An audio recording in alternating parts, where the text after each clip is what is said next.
The Mazda RX-8 is one of the most unique sports cars ever produced by Mazda. Introduced in 2003 as the spiritual successor to the RX-7, it stood out with its aggressive styling, rear-hinged freestyle doors, and most importantly, its Renesis rotary engine.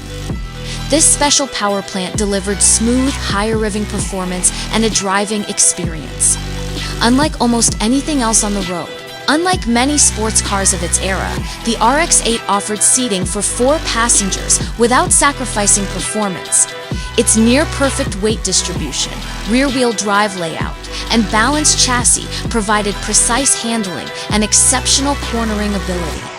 Mazda focused on creating a strong connection between the driver and the vehicle, making every drive feel engaging and rewarding, although the rotary engine required more maintenance than a conventional piston engine.